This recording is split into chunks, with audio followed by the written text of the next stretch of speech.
ఆయన ఒక గొప్ప సీనియరు, అలాగే ఒక సింగరు, దేశవ్యాప్తంగా ఒక గుర్తింపున్న సింగరు. ఎందుకు ఆయన విగ్రహం పట్ల అభ్యంతరం దేనికి రవీంద్ర భారతిలో పెట్టడానికి? తన గొప్పోడే కాదని చెప్తలేము.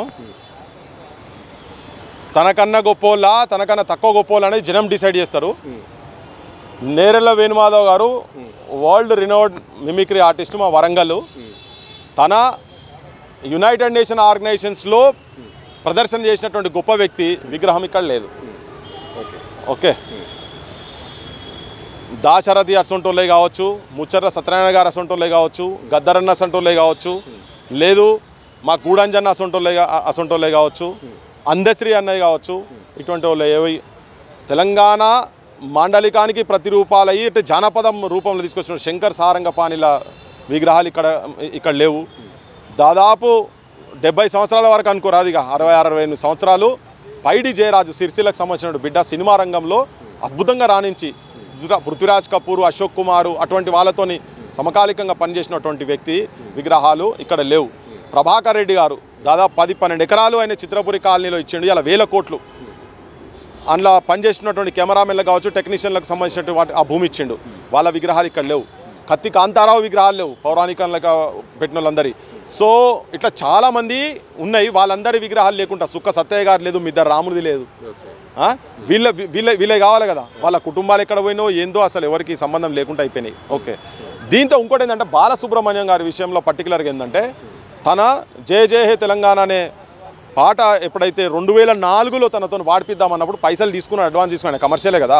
సో పైసలు తీసుకున్న తర్వాత ఇక్కడ ఒక ఇంటర్వ్యూలో సానా యాదిరెడ్డి గారి స్టూడియోలో అక్కడ ఇంటర్వ్యూలో రస్మై బాలకిషన్, అంతర్పుల నాగరాజు వీళ్ళు అక్కడ కూర్చున్నప్పుడు మాట్లాడే క్రమంలో TV9లో అప్పుడు జకీర్ ఉండే తను వచ్చి ఇంటర్వ్యూ చేస్తే ఆ ఇంటర్వ్యూలో ఆయన చెప్పిండు బాలసుబ్రహ్మణ్యం తోటి పాట జయ జయ తెలంగాణ పాడుతున్నాడు అని. అంటే TV9లో స్క్రోల్ వచ్చింది బాలు నోట తెలంగాణ పాట అని. ఈయన ఫ్లైట్ ఎక్కిండు, ఆడ చెన్నైలో దిగే లోపల ఆడి పోయి కూర్చున్నాక ఆయన బాలసుబ్రహ్మణ్యం దగ్గర ముంగట తీసుకుపోయినాక పాట అంతా చూసినాక ఈ లోపలంతా ఆయన తెలుసుకున్నాడు, తెలియాల్సిన కాడికి తెలుసుకున్న పాట గురించి ఏందో మొత్తం తెలిసినాక నాకు ఒకసారి చరణాలు చూడాలని చూసినాక కింద అది గోదావరి కృష్ణమ్మలు మన బీళ్లకు మల్లాలి అనేది ఒక చరణం ఉంటుంది. దానిలో ఆఖరి చరణం ఏముంటుంది అంటే స్వరాష్ట్రమై తెలంగాణ స్వర్ణయుగం కావాలి అని ఉంటుంది. స్వరాష్ట్రం అనే పదం తీసేస్తే నేను వాడతా లేకుంటే వాడా అన్నాడు. ఒక్క పదం స్వరాష్ట్రం గురించి అంటే ఆయన నేను వ్యతిరేకిని, దానికి వ్యతిరేకిని అని అన్నాడు. మరి ఆ వాదం గురించే కదా చాలామంది పిల్లలు అంతకుముందు 369 మంది 69 ఉద్యమంలో కాల్పులు చచ్చిపోయారు. మళ్ళీ తర్వాత వచ్చిన దాంట్లో 1200 మంది చచ్చిపోయారు. ఆ ఆత్మగౌరవ పోరాటం కదా.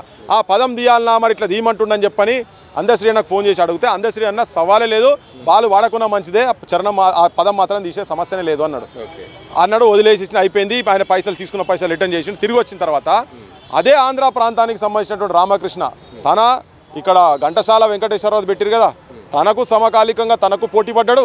బాలసుబ్రహ్మణ్యం కూడా తర్వాత రోజులలో పోటీ పడ్డాడు.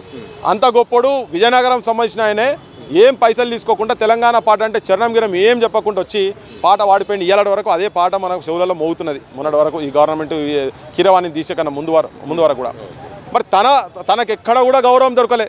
మొన్న జయ జయ తెలంగాణ పాట అప్పుడు కనీసం వాళ్ళ కుటుంబ సభ్యులను కూడా తీసుకొచ్చి ఇక్కడ కూర్చోబెట్టలే. మరి ఇట్లా పెద్ద అంటే ఆ ప్రాంతం అంటే నేను ఇక్కడ ప్రాంతీయం కూడా చెప్తలేను, ఆయనకు ప్రాంతీయ విభేదాలు లేవు కానీ ఈయనకు ప్రాంతీయ విభేదాలు ఉండే బాలసుబ్రహ్మణ్యంకు. సో అందుకనే మా ఆబ్జెక్షన్ ఏంటంటే ఆయన విగ్రహం పెడతా అంటే పెట్టుర్రి, అట్లనే మా వాళ్ళే ఇక్కడ కూడా మొత్తం పెడితే నేను చెప్పిన ఆ రామకృష్ణ విగ్రహం కనుక ఇక్కడ పెట్టేది ఉంటే, ఎందుకంటే తన పాడిండు ఎవరు వద్దన్న వాడు తన ఘోరం ఏంటంటే రొంట జడ్డ రవాణ కథ అయింది. ఆంధ్రాలో విగ్రహం గౌరవం లేదు ఆయనకు, తెలంగాణలో గౌరవం లేదు, తెలంగాణలో పట్టించుకుంటలేరు. గత 10 సంవత్సరాలలో కేసీఆర్ ప్రభుత్వం పట్టించుకోలేదు, ఇప్పుడు రేవంత్ రెడ్డి ప్రభుత్వం కూడా రామకృష్ణ పట్టించుకుంటలేదు. అక్కడ ఒక్క విగ్రహం కూడా లేదు ఆయనది. ఆడ రాజమండ్రిలో సోపతోళ్ళు అంతా కలిసి పైసలు జమ చేసుకొని విగ్రహం పెడదామని చెప్పని అందరూ ఒక కూడలి కాడికి వస్తే రాజకీయ పార్టీలు అన్నీ ఒకటై వైఎస్ రాజశేఖర రెడ్డి పార్టీలు అయితే ఇంకెక్కువ ముంగడికి వచ్చి చేసి అక్కడ రాజశేఖర రెడ్డి విగ్రహం పెట్టారు కానీ ఈయన విగ్రహం పెట్టనీయలే. ఆంతర్యం ఏంటంటే నేను తెలంగాణ పాట పాడిండు అని. అక్కడ వాళ్ళు కోపం ఇప్పటివరకు ఒక గౌరవం దొరకలేదు. ఇక్కడ కూడా చేయలే ఆ పని. ఆయన విగ్రహం పెడితే మాకేం ఆబ్జెక్షన్ లేదు. ఒకవేళ పెడితే నేనే తట మోస్తా పార పడతా ఇటుకలు మోస్తాం మేము. మాకు ఆ గౌరవం ఉన్నది. మా ప్రాంత పాట వాడింది కాబట్టి మాకున్నది. మరి మీరు అందరు కలిసి ఒకటైనప్పుడు ఆయన ఎందుకు పెట్టలే?